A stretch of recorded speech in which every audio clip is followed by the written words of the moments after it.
Bonjour à tous. Qui suis-je? Bof. Un mâle blanc, encore non déstructuré. Si, non déstructuré, je vous l'affirme. Mais erreur fatale, non vacciné. Et qui plus est, récalcitrant au masquage des visages par la muselière, aux tests incessants, au pass sanitaire et au pass carbone et énergétique en préparation, et bientôt au pass alimentaire, aux voitures électriques, au chantage climatique prévisionnel, aux efforts de sobriété électrique exclusivement dus à l'impéritie de nos gouvernants. Je suis le type même du complotiste, propagateur de fausses nouvelles, empêcheur de tourner en rond, qui se complaît dans sa vérité, un être contagieux qu'il faut emmerder, brocarder et isoler impérativement de tout contact physique et médiatique.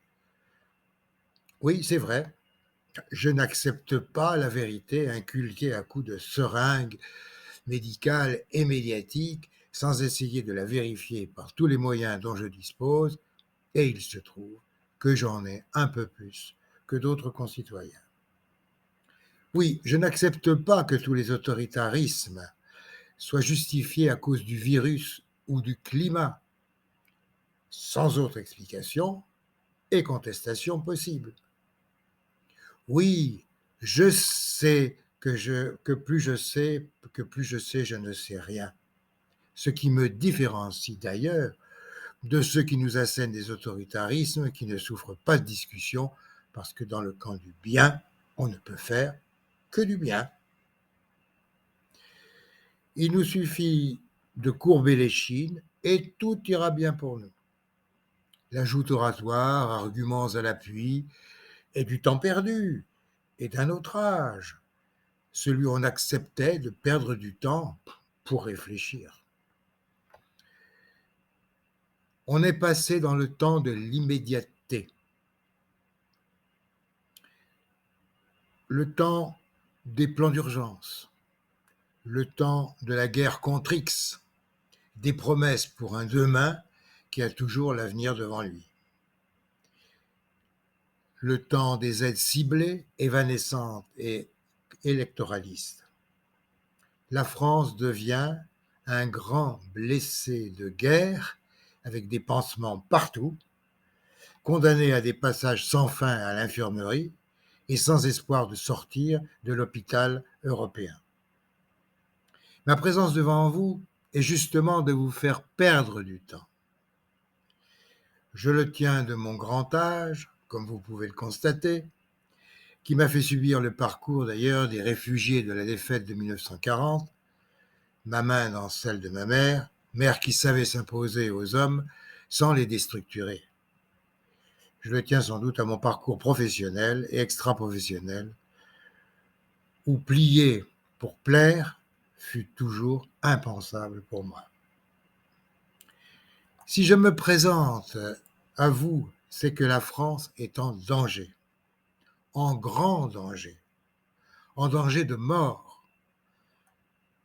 Enfin, la France que nous ont léguée, les générations qui ont suivi la libération de 1945 et ont construit une France admirée, respectée dans le monde entier, dans le peloton de tête des grandes nations, la France du Concorde, fière de ses avancées dans la recherche et la maîtrise du nucléaire civil et militaire, fière de ses lanceurs de satellites, fière de ses usines métallurgiques, chimiques et autres, fière de son TGV et de ses records de vitesse, fière de son rayonnement touristique et gastronomique. fier de sa sécurité sociale, de ses médecins et de ses hôpitaux, et fier de continuer à maintenir pour sa jeunesse l'instruction du savoir au plus haut niveau mondial. Tout cela s'est peu à peu évanoui.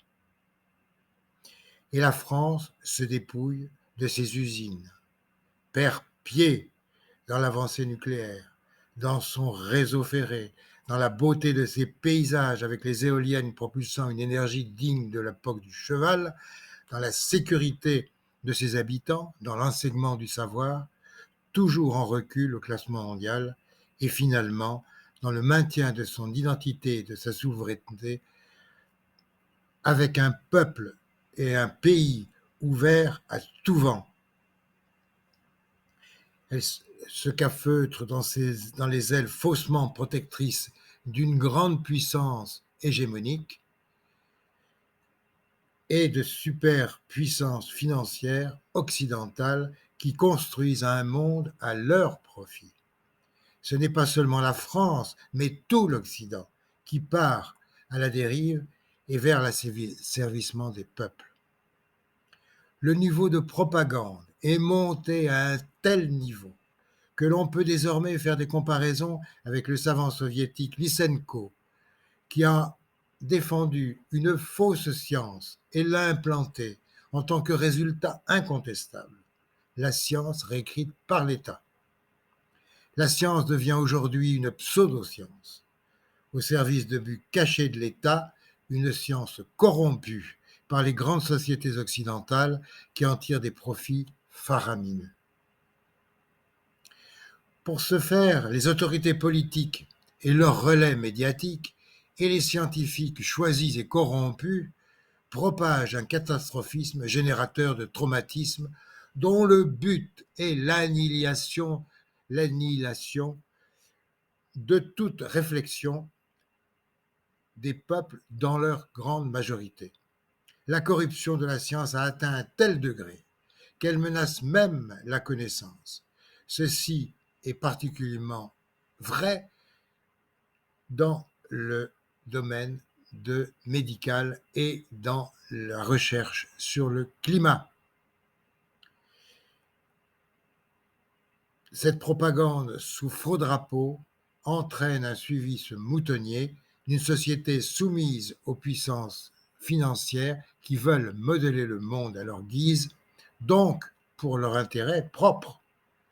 C'est une chape de plomb qui s'abat sur les peuples occidentaux, et en particulier sur la France.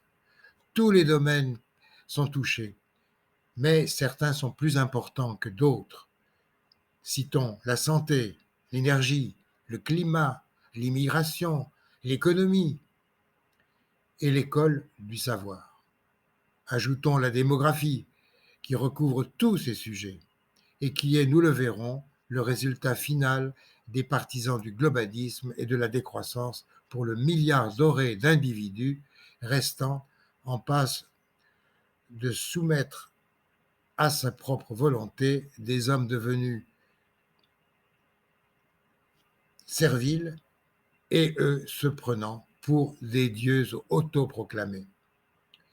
Le climat, la pandémie, l'émigration n'en sont que des instruments. Le sujet est donc très vaste et cette première vidéo se termine sur cette introduction. Je vous invite à regarder les vidéos suivantes qui aborderont ces sujets un par un pour vous livrer finalement une réflexion personnelle sur le monde occidental auquel nous appartenons encore et celui qui s'annonce devant nous. Merci pour votre écoute. Mais n'oubliez pas que la France est au bord du gouffre et que nous sommes manipulés par une propagande et une corruption généralisée.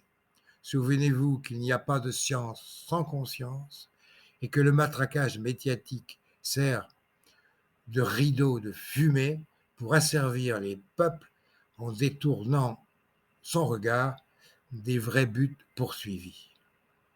C'est donc par un au revoir et un à bientôt que je termine cette première vidéo. Merci encore.